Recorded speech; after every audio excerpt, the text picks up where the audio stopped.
नमस्कार।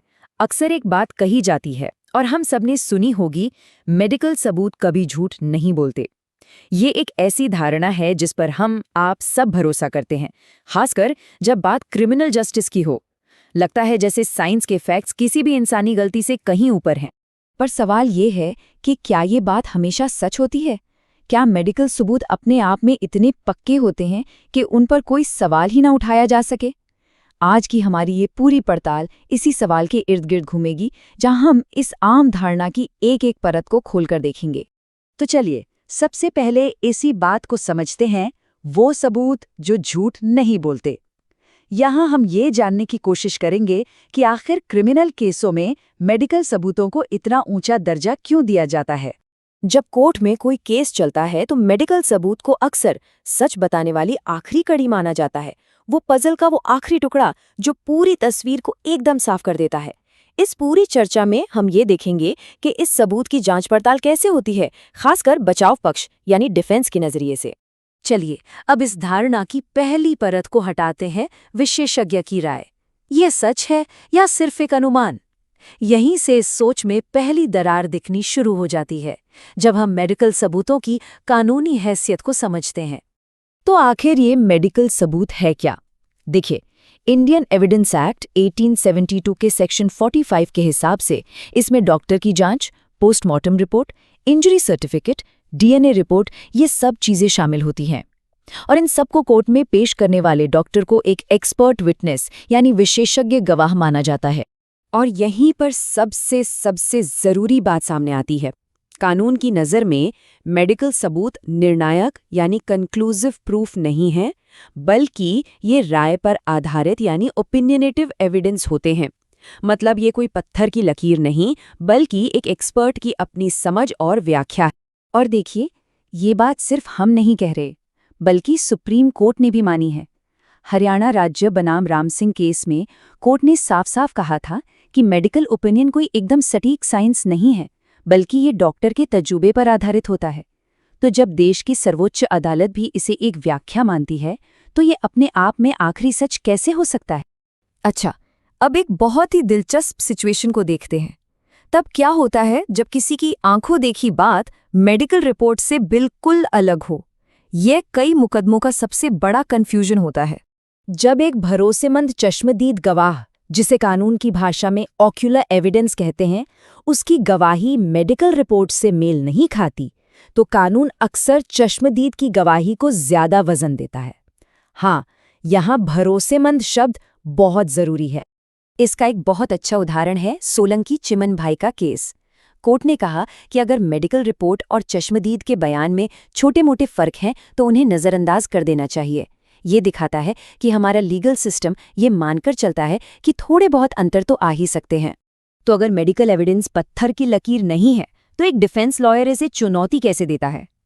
अब हम बचाव पक्ष की कुछ खास रणनीतियों पर नजर डालेंगे। सबसे पहली और सबसे दमदार तरकीब है विरोधाभास यानी कॉन्ट्रडिक्शन को पकड़ना। मान लीजिए प्रोसिक्यूशन की कहानी है कि हमला लाठी से हुआ, पर मेडिकल रिपोर्ट कहती है कि चोट किसी तेज धार वाले हथियार से आई है। ये एक बहुत बड़ा विरोधाभास है, जैसा थमन कुमार केस में हुआ था, जहां ऐसे ही विरोधाभास की वजह से आरोपी को संदेह का लाभ मिल गया था। एक और बहुत ही चालाकी भरी रणनीति होती है देरी। अगर घटना और मेडिकल जांच के बीच बिना किसी ठोस वजह के बहुत ज्यादा वक्त बीत गया है, तो डिफेंस ये दलील दे सकता है कि हो सकता है सबूतों के साथ छेड़खानी हुई हो। कालीराम केस में इसी आधार पर आरोपी को बरी कर दिया गया था। फिर एक और पॉइंट आता है, चोट कितनी गहरी है? क्या वो गंभीर है, जिसे कानून की भाषा में आईपीसी की धारा 320 के तहत ग्रीवियस कहते हैं, या फिर साधारण है? डिफेंस डॉक्टर की इस राय को भी चैलेंज कर सकता है। राम अवतार केस में तो ये तक कहा गया कि कोर्ट को खुद जांच करनी चाहिए कि चोट गंभीर है या नहीं, सिर्फ डॉक्टर के कह देने पर नहीं मान लेना चाहिए।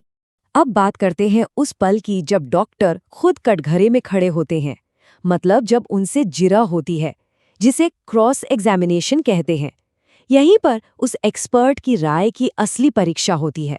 तो एक वकील क्या सवाल पूछता है? वो डॉक्टर की काबिलियत और तजुर्बे पर सवाल उठा सकता है।